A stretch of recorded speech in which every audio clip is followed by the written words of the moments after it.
سورۃ البقره. د دې سورۃ دا قران کریم دویم سورۃ. دا سورۃ نازل شوه ده پس دا سورۃ مطففین. د دې سورۃ نام مخکې نازل شوه سورۃ پس د سورۃ مطففین. ځنې علماء د سی ویلي چې دا پس د سورۃ عنکبوت نه راغله. پس د سورۃ عنکبوت د پسوالی معنا دا د بعدیت، یعنی شروع د نزول داغه نه رسته شیره، ابتداء النزول. دا معنا نه ده چې ټول سورۃ داغه نه مکمل نازل شي. دا سورۃ چې نه دا هم مدنی سورۃ ده او مدنی سورۃ ده او اولنې مدنی سورۃ ده. مدینه کې د دینه مخکې بل یو سورۃ نه دی نازل شي. دا اولنې مدنی سورۃ. د سورۃ دا اول دا تفصیل نه مخکې د دې سورۃ فضایل چې د دې سورۃ څخه فضایل مخکې مونږ دا ویلو. دې باب کې په صحیح حدیث باندې اکتفا کول پکار دی. بس یو حدیث په دې باب کې د ابو امامه الباهلی حدیث. رسول الله فرمایي اقرأوا القرآن، قرآن لولئ، زکه دا به د قیامت پر ورځ باندې شفیعان لاصحابي، خلکو به دا به سفارش کوي. ټول قرآن لولئ، خو اقرأوا الزهراوین، دو سورتونه پکې لولئ چې لکه چمک والا سورت دي، زهراوین سورت دي. هغه دو سورتونه چې چمک کوي یو سره البقره، یو دا سورۃ البقره چې نه دا چمک والا سورت، او دویم سورۃ آل عمران. او نبی صلی الله علیه وسلم وی فإنهما تأتیان، دا دوانه سورتونه بر حاضر قیامت پر ورځ کانهما غمامتا. غمامت څه ته وی؟ هر شی چې پتا سورې کوي، داسې یو شی به لکه په انسان د چترۍ په شان تبر. او په ځینې روایت کې راځي او ځینې او کانهما غیایتان. غیایم د قمانه لک غیایتان او کانهما فرقان من طیر سواب. یا بد سیوی لکه د مرغو یو څپر باندې پاسه پر سر باندې په داسې شکل کې بدانه دي. لکه تحاجان عن اصحابهما، چا چې دا سورۃ لستلې دا غي دفاع دا غي نه به دفاع کوي. تحاجان دامه به رسول الله یو خبره کوي اقرأوا سورۃ البقره. سورۃ بقره لولې وری پاین اخذها برکا. سورۃ بقره چې څوک لولي د دې ویل برکت ته، علم کې به برکت راشي، په عمل کې به برکت راشي، په کور کې به برکت راشي. وترکها حسرا، څوک چې سورۃ بقره نه وای فریدي دا باب سوزونه کوي د قیامت. او رسول الله وی ولا تستطيعها البتلا. دو معنی، یو معنا دا چې بتلا سست خلق سورۃ بقره نشي ذکر. کم یو انسان چې سوسي هغه بقره نشي ذکر، دې ته بټې کېدل غواړي.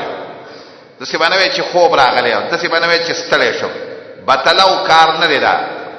او دویمه خمانه ده سینه ولا تستطيعها البتلا، هغه خلق چې ساحران وي. ساحران چې څوک سورۃ بقره لولي داغو سحر اثر پې نه کوي. او دا خبره په عمل کې وګوره. چاته چې د سحر یې رہی چې په ما باندې څوک سحرونه کوي، یا چاته پته چې په ما چا کړی د کور کې بیا بیا سورۃ بقره وایي. سورۃ بقره طریقه دار د دې قانون دار الله پکې د سي برکت چلے د سي اثر چې د چا سحر پاغه کور باندې بیا اثر نه کوي. ولا تستطيعها البتلا. بتل دا هم کېدی شي پیران جنات به د سي کور ته نشي راتللی چې په کم کور کې سورۃ البقره لسر کی. ولا تستطيعها البتلا. په بل حدیث کې د سر راغلی رسول الله فرمایي د ابو هريره حدیث لا تجعلوا بيوتكم مقابر. کورونه قبرونه ما جوړوي. شیطان تختی دا هغه کور نه چې پاغه کې سورۃ البقره لسل کی. جنات کور ته نشي راتللی چې کله په کور کې سورۃ بقره لسل. بل حدیث کې د سراغلی د نواس ابن سمعان حدیث، نبی صلی الله علیه وسلم دغه مخکنه حدیث درې مثالونه ول نبی صلی الله علیه وسلم بیان کړي د بقره او د آل عمران. کانهما غمامتان او ذلتان سوداوان او کانهما حسقان من طير سواء. اقدری مثالونه ول ذکر. ابن العربی وی د دې صورت د عظمت د وجنا عبد الله ابن عمر چې دا په اته کال کې دا ذکر سورۃ البقره. احکام القرآن د جساس د ابن العربی هغه د شوی عبد الله ابن عمر دا په اته کال کې دا سورۃ ذکر دا وسه منګه ځان سره ډېر منګ په پوره پوی ګونه لګ. صحابه کرامو چې په اته کال له هغه د دې سوراتونو مکمل ځان به په پوره پوی کاوه. ځکه ځنه روایتونه معلومي عمر دا په 12 کالو کې ذکر سورۃ البقره. څه مقصد دی؟ عمر پکې د هغه پویا د عبد الله ابن عمر نه زیاته ولا ناغه چې پکې کم سوچونه کول د عبد الله ابن عمر نه داغه سوچونه زیات تدبر یې زیات. ځکه هغه پکې ډېر حکمتونه په 12 کال کې الهي ذکر. حدیث کې د سم راغلي دي نبی صلی الله علیه وسلم فرمایي قاسم وی د الله نوم چې دی چې کله په سړی د الله نه سوال کوي او الله یې قبلای دا پدری سورتونه سورۃ البقره سورۃ ال عمران سورۃ طه او د عائشه حدیث ته نبی صلی الله علیه وسلم فرمایي څوک چې و سورتونه یې ذکر سبع الطوال بقره ال عمران نساء مائده انعام انفال اعراف دا سورتونه چې څوک یې ذکر نبی صلی الله علیه وسلم وایي په هو حبرون دا بغټ مولی سی ویل شیخ بدایي چې هغه پرې و سورتونه دعوت سم یاد لري. نبی صلی الله علیه وسلم نه دام نقلی ما ته الله د تورات په زبانه و سورتونه راکړي او الله تعالی د زبور په زبانه هغه سورتونه راکړي چې میئین سلسله آیاتونه پکې وي دا د زبور په ځای او د انجیل په زبانه لا مالا مسانی سورتونه راکړي. وفضلت بالمفصل زما مقام په نور خلقو چوت کرے مال مفصلات هم راکړي دا زما خصوصي. نور حدیثو کې د سم راغلي نبی صلی الله علیه وسلم یو ځل غازیان لخر ولېګو روسته پسې تکسان لګل غازیان جهاد ته لګل. یو سړی راغی نبی صلی الله علیه وسلم ته تاسو چانه یو نه تاسو بل نه تاسو یو کس ته تاسو کو تاسو یې ناغه ته ویلي ما ته سورۃ البقره یاد رسول الله وتو فرمایلی زی jihad تلار شي خو امیر سی بستا سودای لګ او دا یو فرمایي چاته چې سورۃ البقره یادای بس عقبا امیر لګا د امارت حق دا چا دي چې سورۃ البقره باندې. ابن العربی وی ما د زنه شیخانو نه اوریدلی زنه شيوخ را چې سورۃ البقره کې زر اوامر دي زر نواهی دي زر پکې احکام دي په دې سورۃ کې. دا او فضیلت دې سورۃ د دې نمونه د سورۃ البقره څه نمونه اسماء د سورۃ البقره یو د دې توقیفي نمونه دي توقیفي په نقل سره چې ثابت نو د دې توقیفي نوم چې د سورۃ البقره دا توقیفی نو ده. دا په صحیح حدیث کې راغلی د ابن مسعود پر روایت کې من قرأ بالآیاتین من آخر البقره من آخرت سورۃ البقره صحیح حدیث کې راځي د بقره سورۃ البقره دوا آیاتونه چې اخر څوک د شپې ولولي دا پوره دی بس کپتا دغه سورۃ دغه دا کې دغه روایت کې سورۃ البقره راغلی. نو سورۃ البقره او بل حدیث کې ابن سراغلی عبد الله ابن مسعود چې کلا جمرات وشتل نو ودرېدو او وی ویلې هاذا مقام الذي انزلت عليه سورۃ البقره دا هغه سړي د ودرېدو زیره چې په چا باندې سورۃ البقره نازل. په صحیح حدیث کې سورۃ البقره نوم راغلی. دې ته به سورۃ البقره ولې ویل دې باندې ځان په کول غواړي. سورۃ البقره وتولي ویل دې کې یو خبره واوره سورۃ البقره وتذکوي دې ته تسمیه د کولوي په اسم د جز د ټول صورت ته د انم څه کې خوره یو جز پکې بقره ده. نو بیا سوال دی تسمیه د کل په اسم د جز سره ولې کړی وجه دار د بقره واقعا چې ان شاء الله چې دې صورت کې راشي. دې صورت کې د بقره واقعا کې ډېر حکم دی لکه ډېر حکمتونه بشمار حکمتونه دا څه وړه واقعا نه ده. بل دا دنیا کې چې ته سوچو کې کړ غوا چې دسي زناور دی دسي زناور چې دا غوا چې دا په ټولو کې قمقل زناور چې دی نو غوا ده. خو عجیبه غونته خبره ده په غوا باندې خلق چې دی په هر زمانه کې گمراه کیږي. لګ هر زمانه کې چې ته کله سوچو کې کنه خلق د غوا نه الہ جوړ کړی و همیشه لپاره. زمون پښتنو باندې د وسه پوری دا خبره کړه د زلزلہ ویل ولی راځي پښتنو به دا خبره کړه دا دنیا وای د بقر یا بقری په یو وخر باندې ولاړ. نو دا یو وخر وي چې کله ستړي شي دی بل وخر ته چې د کین وای دا دنیا او خزیږي. دا د هغه شرکی دغه د مخ کې نه را روان دي چې د خلکو سوچدار چې دا دنیا غواره ټینګ کړل. او شیخ الاسلام وی ابن تیمیه رحمه عجیبه قونته کاردار چې بنی اسرائیل په دې غوا باندې دوزل ورغړل دوزل په خطا شول. یو ځل د دې غوا بقر د ایجل نسخه الہ جوړ بل ځل او تعالی ویل غوا لالکې دی بکله یو څه ویل کله بل ځل. نو غوا هغه یو ما هغه یو زناور دی چې سره د قمقل توب نه اکثر زمانو کې خلقو د دې بندگی کوي. جاهلیت په زمانه کې با د رسول الله نه مخکې چې کله به باران نه کېدو په خلکو نو خلکو با د غوا په دې لکې پسې سلعانو می بوټي وتاړو اور به چې وتوراچو او هغه بغوا به منډي والي. نو دې خلکو به ویلي وس به باران کیږي. د جاهلیت یو شاعر دی غوي اجائل انت بيقورا مسلاتا ذریعه لك بین الله والمطر. اجائل انت بيقورا مسلا ته د غوانه مسلا یعنی سلعانو می بوټي پسې پیوسته کې ذریعه لك بین الله والمطر. دا څه غلطه کې اخته ده. وسیندوان چې دي کنه وسم هندوانو کې دا داغي مذهب دی داغي دا الہ دی. بس وسم هغه د غوا چې داغي تعظیم کوي داغي قدر کوي داغي غوا هغه حرام غني بيخي داغي غوا کنه خوري.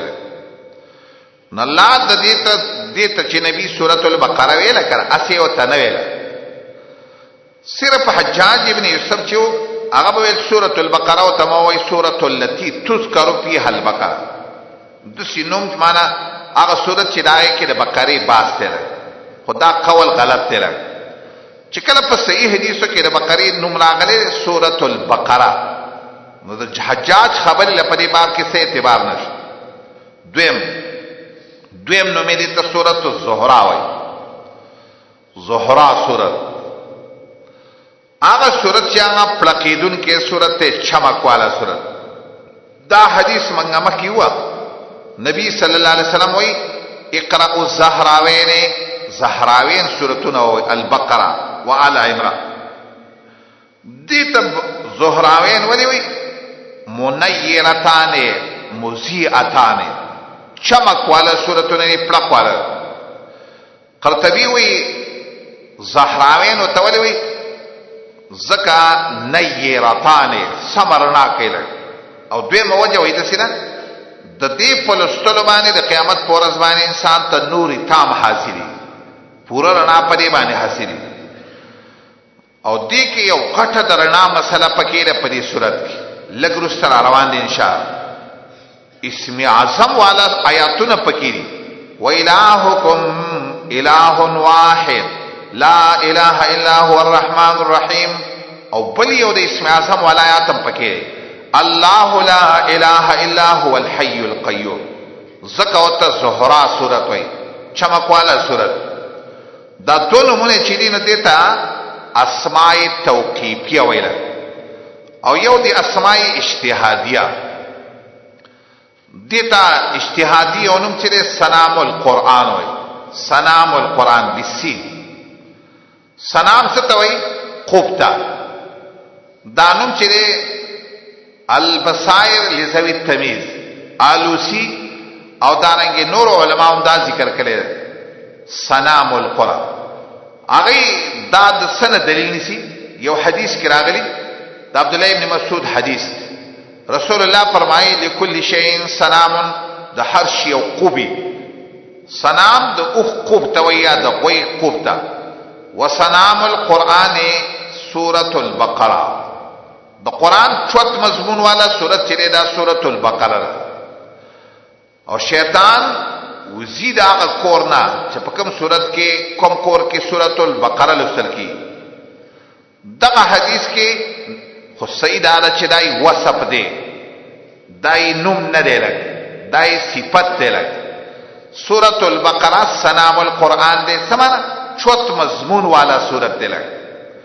یو بل نومي چې فستات القرآن. فستات، فستات څه ته وایي؟ خیمې ته.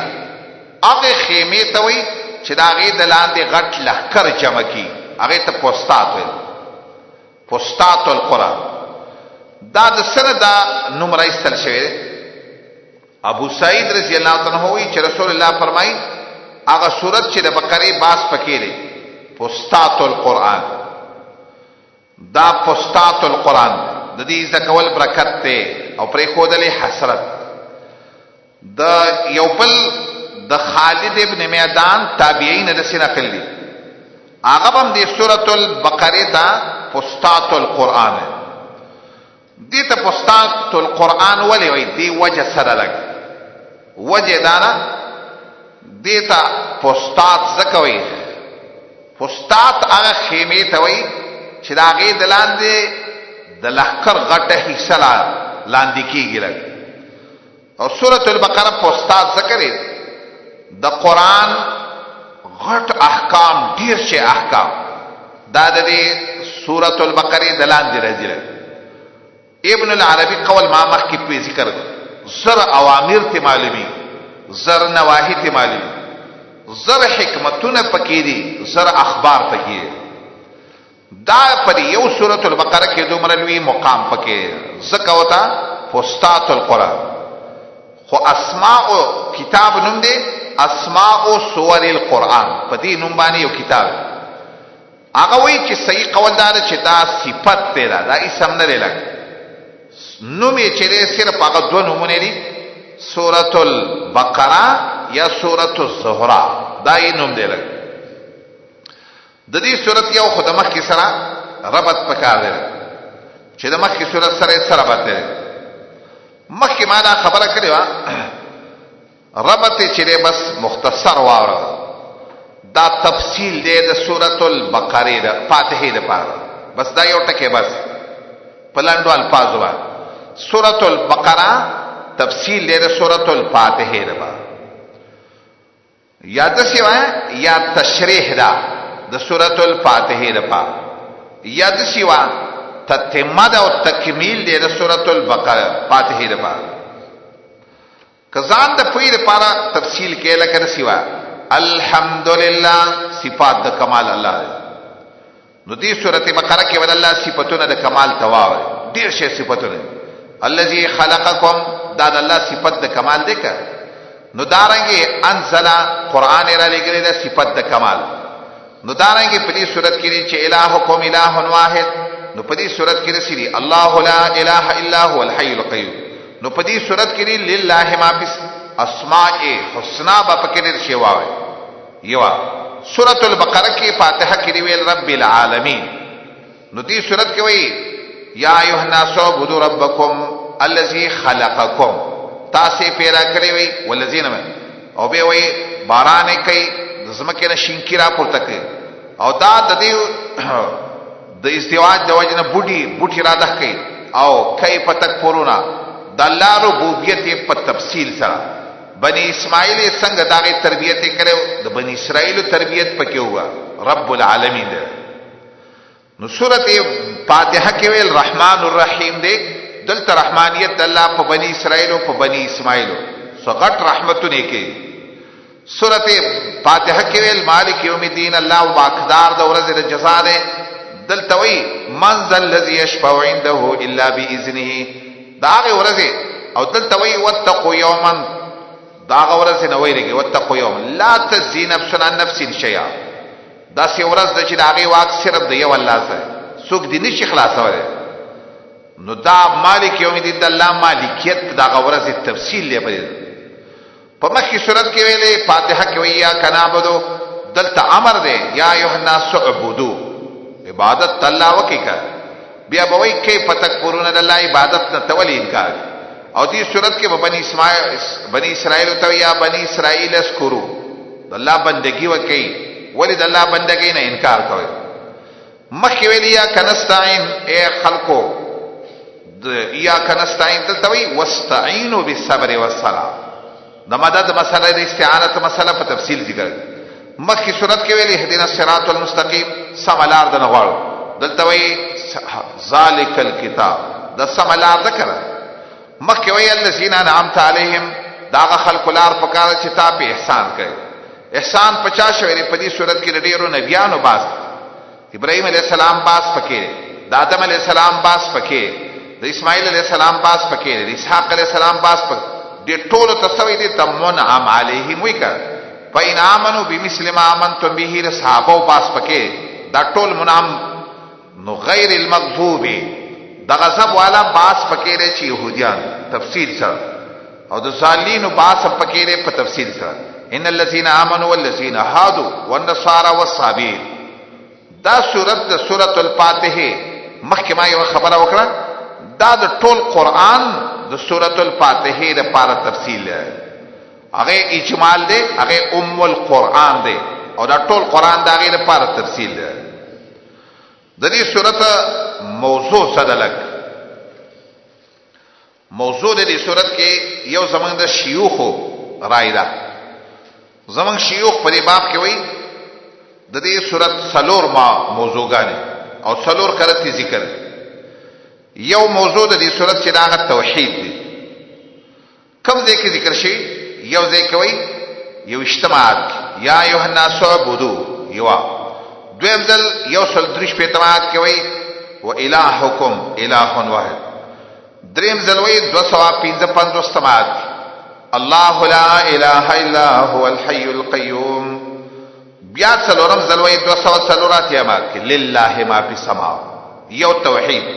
دویم مقصد دویمه موضوع د سورۃ سره صدق الرسول. دا صدق الرسول دا موضوع سلور کرتی ذکر کړ. یو ذروی قل من کان عدو لجبريل فانه نزله على قلبه 90 نمبر آیات کی ذکر کړ. اولنه دا و نبی آیات کی ذکر کړ. څوک چې و نبی کې اول صدق دا نبی ذکر کوي صلی الله علیه وسلم چې دا د الله رښتینی پیغمبر. بیا دویم ځل دا موضوع ذکر کوي یو سلا یو نمبر آیات ولما جاءهم رسول من عند الله رښتینی پیغمبر. بیا دا موضوع ذکر کوي یو سلا 19 نمبر آیات ان ارسلناک بالحق بشیرا ونذیرا فحق پیغمبر. دا موضوع بیا ذکر کوي یو سلو 9 آیات ومن ربنا وبعث فيهم رسولا منهم. دریمه موضوع د دې سورۃ سره قتال دا موضوع ده. دا موضوع سلور کرتی ذکر کوي.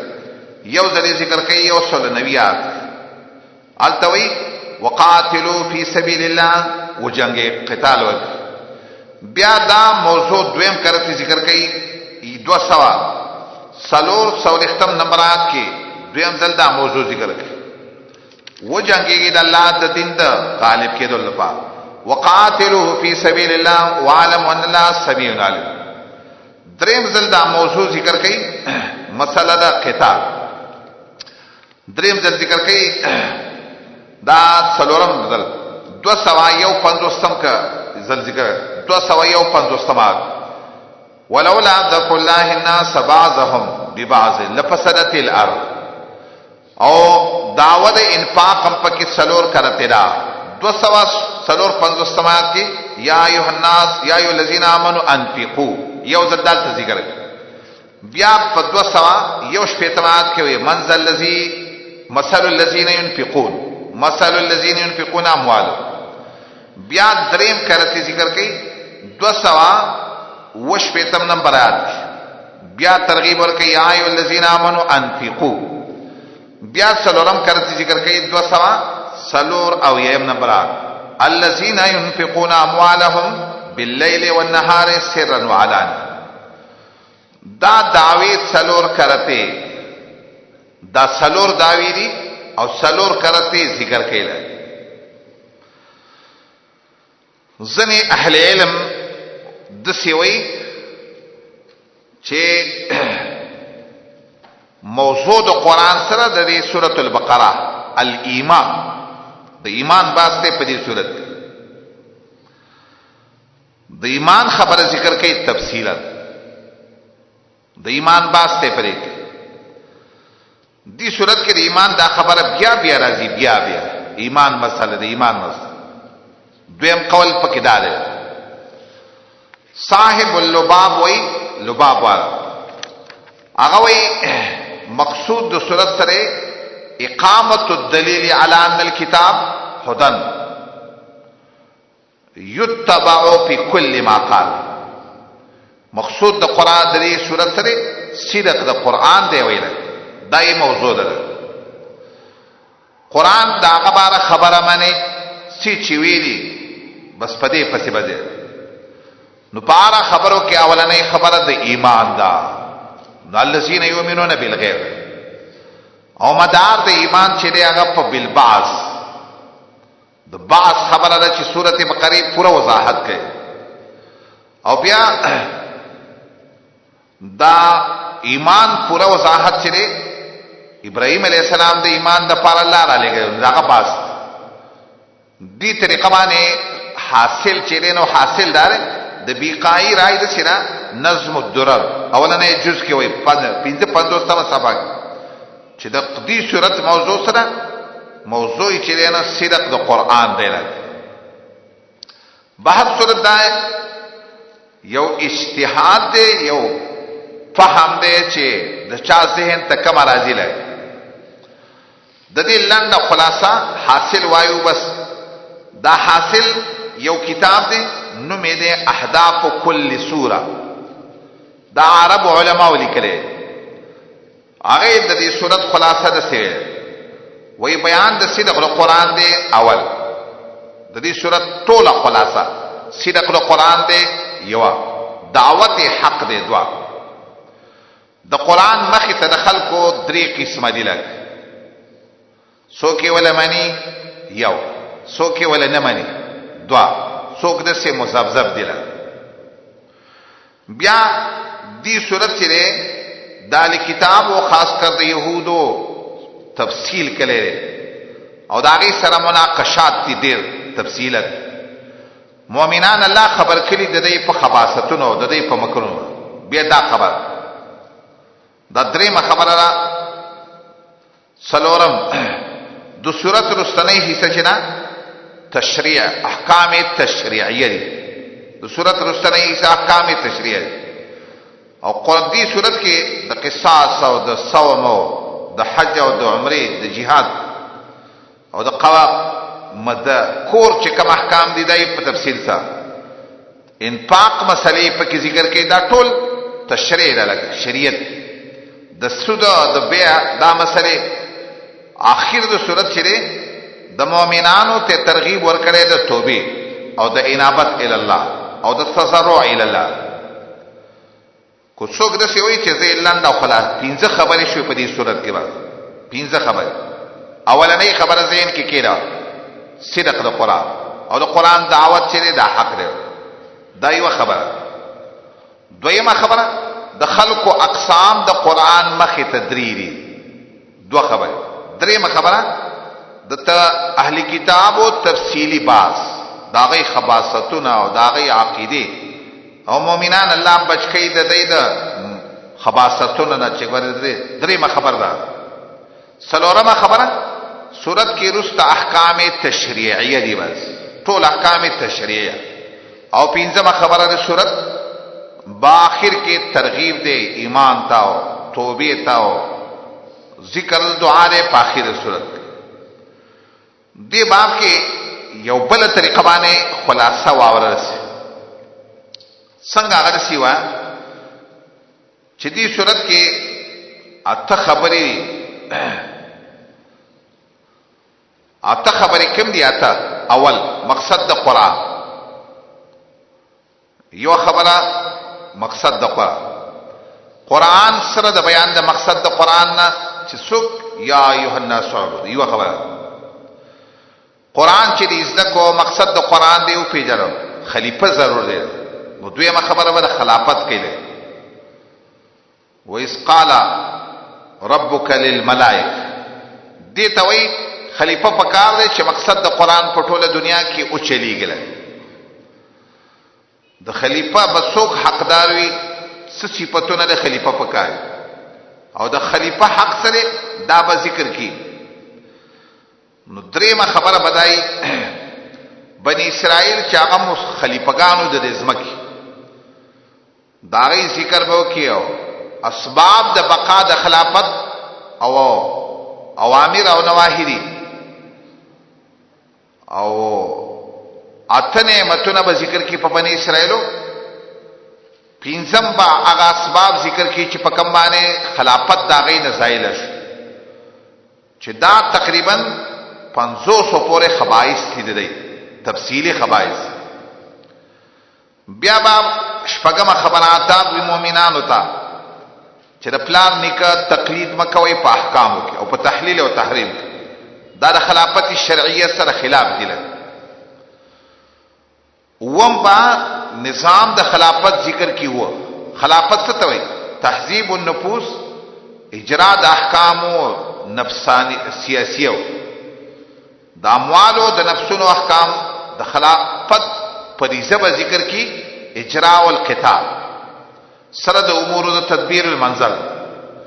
او آخری خبره د بقا د خلافت لپاره انفاق پکار دی، د سود نه ځان وساتئ، صحیح تجارتونه کوي او ختم بکی صورت په دعا. یو بل طریقه باندې خلاصه ده سره صورت کې اولنا ونویات پورې اولنۍ حصہ را، اولنۍ حصہ چې دا نه دا ونویات پورې څلور حصے دي په صورت. اولنۍ حصہ چې دا د ونویات پورې ده، د ونویات پورې اولنۍ حصہ را. پدې کې اولنې باب د یو اجتماعات پورې د دې خلاصه لنډه. اول آیات کې ترغیب دی قرآن او دویم کې او د قرآن صدق ذکر کوي په درې صفات ترغیب. بیا د قرآن والا او 15 صفاتونه ذکر کوي او دا غي بدله ذکر کوي د دنیا او د آخرت. درې صفاتونه به ذکر کوي د قرآن د مخالفین او دا غي د دنیا او د آخرت بدله به ذکر کوي. 15 صفاتونه به ذکر کوي دا منافقانو او دا غي جزا به ذکر کوي. او د باب په اخر کې ما مثالونه ذکر کوي. لګ دې کې 15 خبرې شولې. لګ ترغیب قرآن ته یوا د مؤمنانو صفاتونه دوا سره د جزا، دوا د کافرانو صفاتونه سره د جزا، درې د منافقانو صفاتونه سره د جزا نه څلور، او اخر کې بل دې 15 صفاتونه دا دو مثالونه ده یا د منافقانو لپاره یا د کافرانو. واخر دعوانا الحمد لله.